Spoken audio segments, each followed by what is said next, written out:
Planning a trip to Europe can be a really unnerving task for first-timers, from picking where to go, picking where to stay, which flight's the right one, how to get around once you're gonna get there, what to pack, and how to put together a full-blown itinerary. It's a lot. So today I'm gonna walk you through step by step how to do this. So who am I? Well, hi, I'm sitting with Trekking with the Castros, and we are a family of 6 with 4 kiddos who has moved abroad several months ago.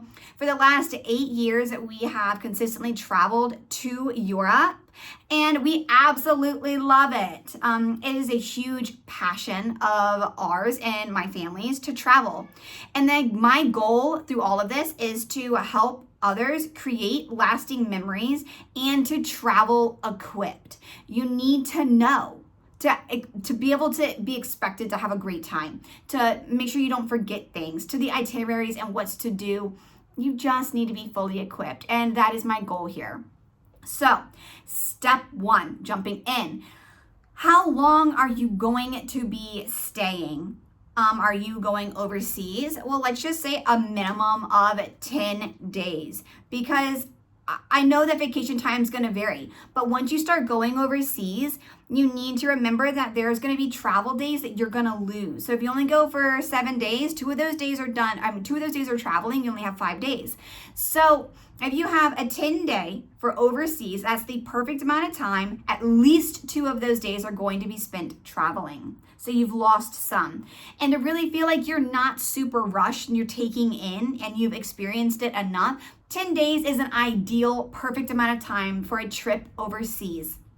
Now, don't get me wrong, I know not everybody has 10 days, and so you work with what you have. We've done a 4-day trip overseas without kids. So you do what you can, okay? So for non-EU residents, citizens, non-EU or citizens, you're usually only allowed to stay for a period of 90 days out of the 180-day period in the Schengen zone. I always say this word wrong. It is like such a tongue twister for me.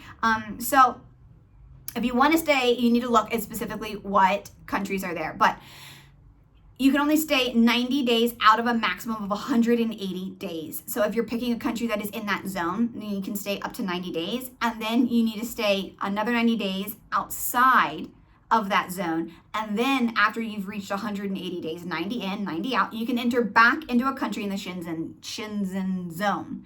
And that's for a 180-day total period. So step 2, the Schengen zone, okay?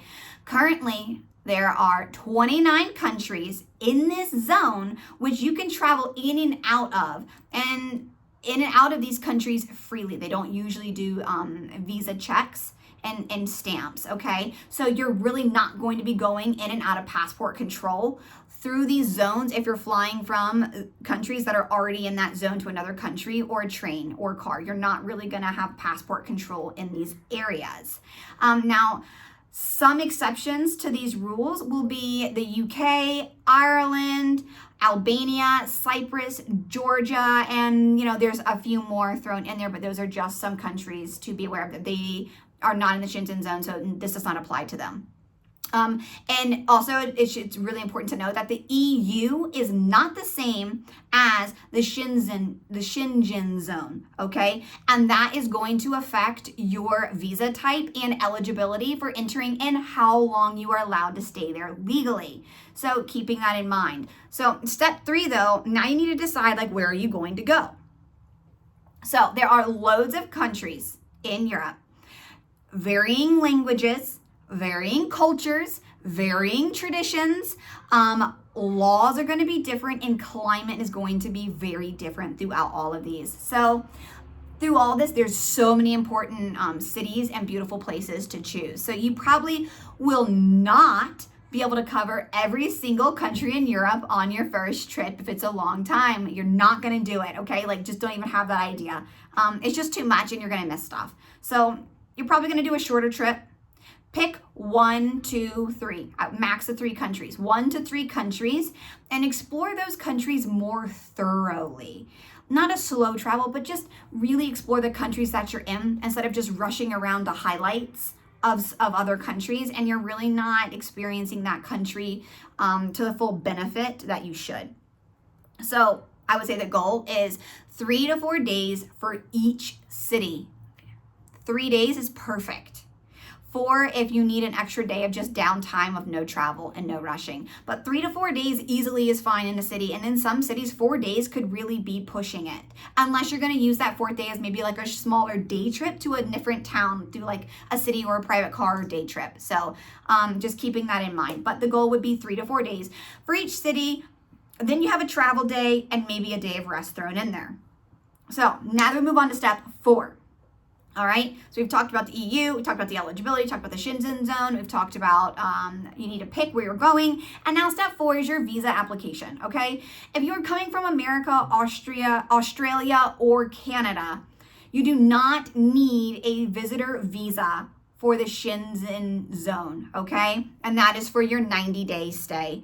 Other countries do, okay? It's just gonna depend on what country you're initially coming from and where your passport's from. And so you need to really make sure that you triple check this ahead of time and make sure that you use your official government websites when you're researching this, because you can get varying information that is incorrect. So like use your government federal website to check this, because that's where it's gonna be the most accurate. And since we're pretty much talking about visas, make sure you check your passport dates, okay? You want a minimum of 6 months of validity before it expires to enter into another country. Usually that is a requirement. You might be able to leave your country, but once you get to that new country and they see that you only have 6 months left on your passport, they can actually deny you entry into that country, and now you're stranded. Or sometimes they won't even let you get on the airplane from your initial departure. So make sure you have at least more than 6 months validity left on your passport before you travel abroad, okay?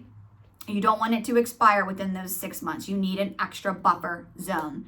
And okay, also, if you don't have a passport, now it's time to get one, okay? You need to apply early, because if you're getting closer to summer, when everyone's starting to do it, like really early spring and sometimes right before that, the wait times are going to get longer because everybody's preparing to travel in the summer. Everybody's preparing to possibly travel for that spring break 2 weeks.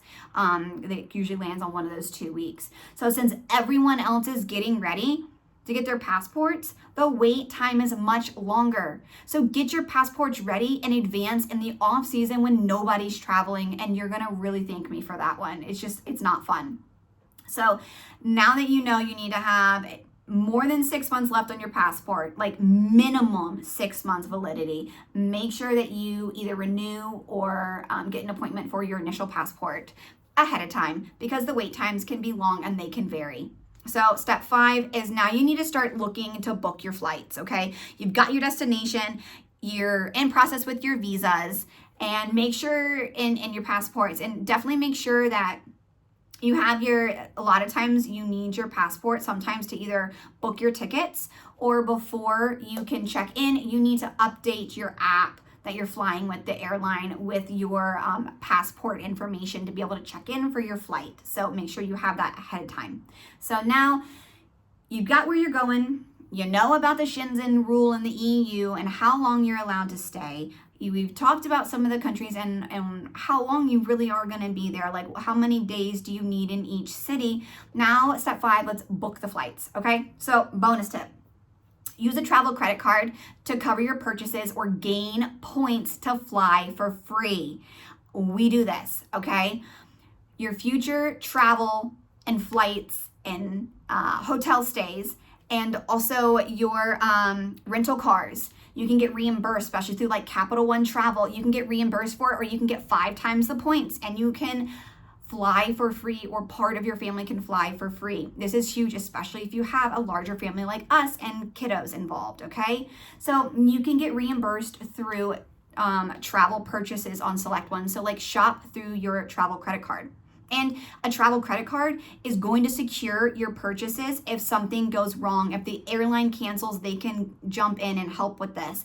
If something happens or there's fraud, because you've used your credit card, you are going to be covered in an additional aspect, okay? So Again, personally, I have the Capital One travel card where you get 5 times the points back, and we use them to book our travel through Capital One, and usually at least 1 to 3 people are flying for free on that trip, okay? We mainly did that in Italy, then we flew for free to Ireland, and now we are pretty much flying for free in another country coming up that I'm not gonna spoil yet. So, where are you going to look for these flights? Google Flights is amazing. Skyscanner and Capital One Travel. Okay, I have looked through the main airlines, and it's always more expensive. So I do Capital One Travel for my points.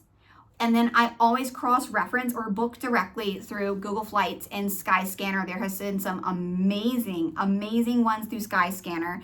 You just gotta look because sometimes the layovers are really, really short, the connecting flights, and you need to make sure that you can get from point A to point B.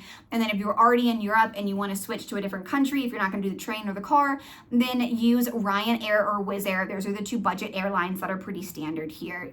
They don't have it. We are flying for the first time through Wizz Air in a few weeks, 2 months, less than 2 months. And so we will share with you our experience with Wizz Air because we have not yet done that. So also put on the incognito mode so that they're not tracking it and they don't jump up the prices every time you go to look. Just throw on incognito when you are looking for flights so that you're not getting in hotels too, because it's going to save you. So you can either search these through a specific country, or you can just search the entire continent of Europe in general, which then you can pick your destinations based on your costs, and you can save some money because maybe you want to fly during the month of August and it's going to show you these are the cheapest countries in Europe to fly to in August, and then maybe you just pick it based on price. So keep in mind, the off season and the shoulder season are going to be cheaper and less crowded. You can also search using the dates. You can use specific dates or just like a rough general estimate, and you can also put on a like flexible date search where you can do it between like 1 or 2 weeks of those dates, or possibly a month or so of the dates that you were looking, and that can kind of help. So a tidbit is like lots of international flights through Heathrow, London. My advice is to skip Heathrow, London, okay? Heathrow, in the past year, give or take, our experience within the past year flying through London Heathrow has changed drastically. It is hectic, crazy, crowded, full of unhelpful employees, and there are lots of other good options to fly through, like Munich, Germany, Frankfurt, and Charles de Gaulle, which is it's like the main airport there in Paris, France. Okay, or flying through Amsterdam, Netherlands. Literally any of those options I'm going to recommend over Heathrow. Heathrow is just slammed crowded, and you need a large layover because you have to go through customs. So you're gonna need a large layover time. Minimum, I'm gonna say 2 hours in case your flight's delayed landing, and then to get through security and customs and all of this. The lines are just chaotic. Minimum, I would say 2 hours if you're gonna fly through there. If not, Amsterdam, Charles de Gaulle, Paris, or Germany. Those would be my 3 backup countries that I would fly through anytime over Heathrow. So again, it's your choice, but that is my tip. So number 6, booking your accommodations. Now that you're ready to do this, you need to have your flights booked first, and you know your dates, you know when you're going, you know where you're going, and now we can start looking for accommodations, okay? I use booking.com, Airbnb, and Google. Google for like researching the main city center and how central I really want to be. Remember, the more central you are, the more expensive it is, but it's also going to make things more walkable. And then you're gonna wanna use your Google Maps to map out the city and to see. Now, don't get me wrong, you can save more money by staying outside of the central city, but you then need to either be prepared for a load of walking with little kids, or you need to use Uber or Bolt or whatever the transportation system is to get in, and that's gonna play into your cost as well. So sometimes it's like, do you wanna spend your day walking, or do you wanna be right there where everything's short and walkable and you have a little bit more time to like actually enjoy those sites? And so it's really just gonna depend on like what you wanna do and how you want your trip to look, but just keeping that in mind, right? So Going back to the Google Maps, you really want to map out like where your city center is. And then I do a ton of research on the neighborhoods, like the top 3 neighborhoods that I really want to be in and have the safest rankings. They're the best for my family's fit with little kids. And I want to figure out the proximity between these 3 neighborhoods and the historic city center, or like the main city center, or the main like strip that you want to be on, okay? And that's if you're not staying right in the city center, okay? So I use Google, and then I use Pinterest. I use Pinterest. Pinterest is great and it's easily looked over, okay? So the Pinterest articles are gonna help me determine those top 3 neighborhoods. And now I'm gonna pick my stay based on the location and the safety. And then out of that, then I go back in, okay? So Google and Pinterest are really gonna help me narrow these down.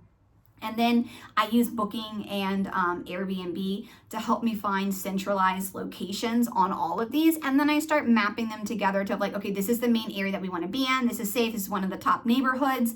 And now I can really start to dive in deeper because now I know the specific zone area location that I want to look for if it's, even if it's going to just be in a hotel. I just know the area now, okay?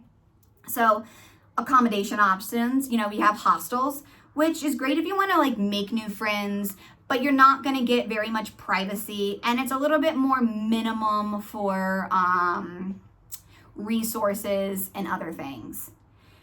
And there's some shared spaces in that as well, but they're very common here in Europe and they're very affordable. If you're backpacking through Europe, hands down, probably a hostel is the best way to go. If you're traveling with 4 kids, a hostel's probably not the right fit for you. So the second option is a hotel. Most people are familiar with these, don't need much information on this. Then you can do a vacation rental where you're probably gonna get a kitchen, an entire apartment, or a home. Usually it's gonna be an apartment. You're gonna pay a little bit of higher fees. There's gonna be lots of different rules and regulations and cleaning stipulations based on the owners that are running it.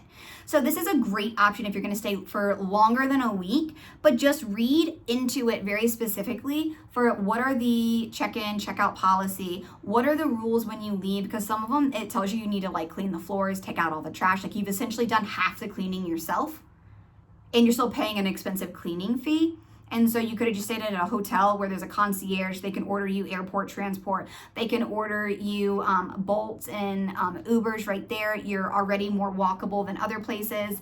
And you don't they clean for you every single day, and you don't have to pay the fee. So you need to weigh these 2 options and really need to know, like, do you need a kitchen? Are you going to be eating there, cooking meals? Or do you have a family? Do you need a washer and a dryer? There's not going to probably be a dryer, but there's going to be a washer. And those are the things you need to weigh out from whether you want to be in like an Airbnb versus a hotel. It's really going to depend on your needs, and those are the top things I would consider. So once you have your top 3 picks, I go to the specific websites of those 3 places, especially if it's going to be a hotel. I go specifically to those hotel websites to view them and read through the reviews.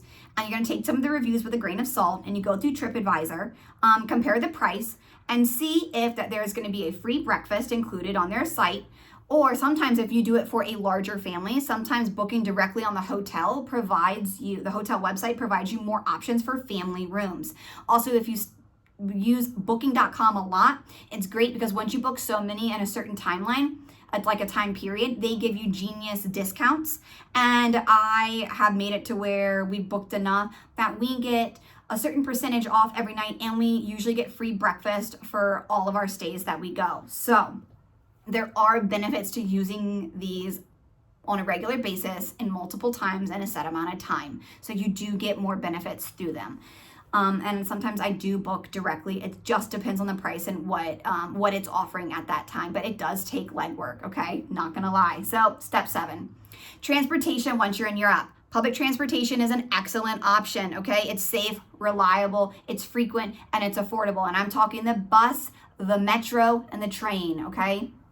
You can do also a car rental. You can get an international driver's license through the local AAA office before you leave, especially the United States, and I'm pretty sure Canada. I don't know about Australia. But you need to do this before you go, okay? You cannot do this once you've already left. But Unless you are traveling through Ireland or Scotland, I do not think it's probably the best option or worth it for you to get an international driver's license, okay? Because the streets are not like the US and probably like Canada, okay? You're gonna have narrow streets. The road signs are different. There's a ton of roundabouts, and let me tell you, these are not like roundabouts at home, okay? These people drive like NASCAR through the roundabouts, okay? So they do not play games here, and it is not worth it for a fender bender. Okay, and it's not going to be simple to drive, just jumping in the car and driving in Europe. It's not.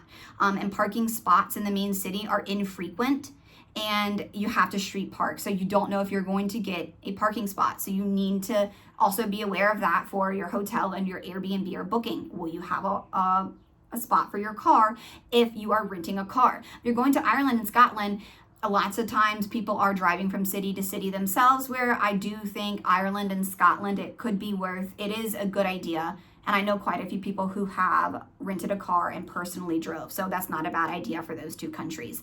Another site is Rome to Rio. We've used them, or Omeo, and that will tell you these are different prices from point A to point B in your cities in Europe, and it tells you like this is your option for train, for car, for the metro, or whatever it is. Or if you're just driving, just use Uber and Bolt, and you can also do Day Trip. Okay, Day Trip, we've used them so many. We have some really good friends that actually work with us through Day Trip. If you are in Romania, reach out. That'd be a great source to use. They're local and they're trusted.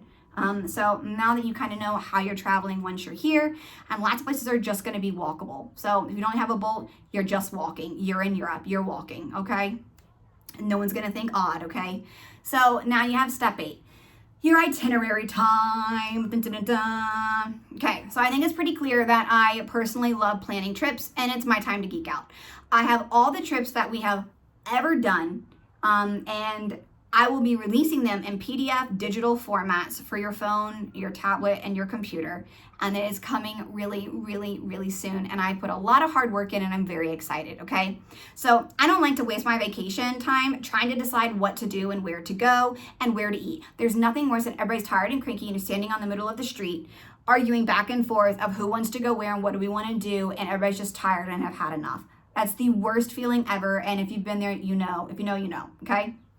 So I just like to eliminate it, to be honest. So I just do a ton of research. Like, I geek out. I do so much research ahead of time to plan it all out, okay? And you need to remember to plan in some free times and down times for some rest periods, or you're gonna get burnt out on your vacation, or you come home and you need a vacation from your vacation. So first I Google it. Then I'm gonna use TripAdvisor, Pinterest, and more importantly, my favorite part is looking for like really unique places off the beaten track, whether that's activities or places to eat. And you can also use TikTok and Instagram. Then I'm gonna use Google Map, and I'm gonna put the distance to how far it is from where we're staying at the hotel or the Airbnb.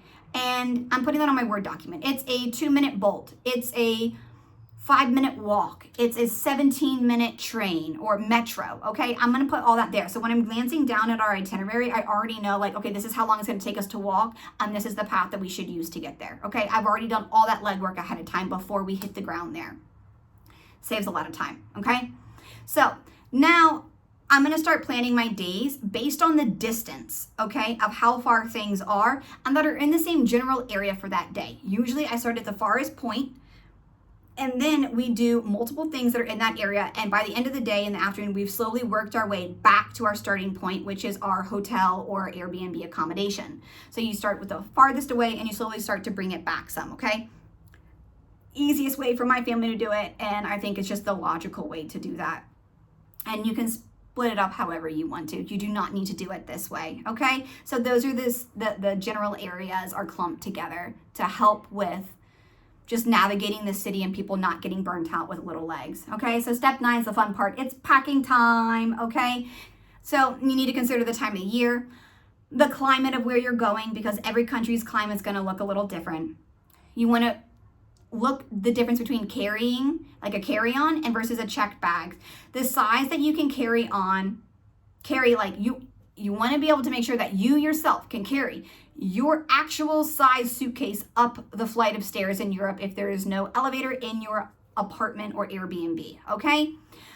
If you cannot carry your own suitcase and no one can come with you to like help you carry that, then don't bring it. Do not bring it, okay? Or just bring a carry-on and make sure you have a washing machine and you can get your things washed, okay? If you're in a hotel, it doesn't really apply to you because there's elevators and you can carry a larger suitcase with you. Some just smaller things to kind of keep in mind when you're starting to pack. Now, my favorite part is packing cubes, okay? Everyone in my family has their own color, all right? Everybody has their own color. Nobody shares. Everybody it's just simple. It's easy. We have our packing cubes. One usually has your, your underwear, your socks, your whatnots. And then one, sometimes if it's in the winter, has all the winter gear and jackets or long johns, your thermals, and then bathing suits depending on where you're going. And then I usually put pants and shirts. One is in each, or I already lay out my outfits and I stack them together so I can just grab an outfit and go. And then I have a little space where I can reuse some pants or shirts depending with different things that can kind of make it work multiple usage, okay? And then we always have a travel day outfit that we wear multiple times, whether it's plane, train, or whatever. The travel day outfits stay kind of separate because those are usually like gross and we want to kind of like wash those. So, and don't forget your power adapters. You need to bring your power adapters when you're traveling internationally. So I hope some of this was helpful. I hope you can use some of this, but if it was me traveling for the first time, these are the important things that you need to know, especially if you're moving overseas or you're traveling overseas for the first time. These are the top things that you need to do to get yourself started. And if you are interested into any of these itineraries, please let me know where you are going and I will let you know ahead of time before I release it if I have an itinerary for that time. And it also includes packing lists and highlights and unique places to eat off the beaten track. It has all of these things intertwined, and I would just want families to be able to create lasting memories together, travel, explore the world that God made, and just be able to do it together and have fun. So until next time, thanks. Bye.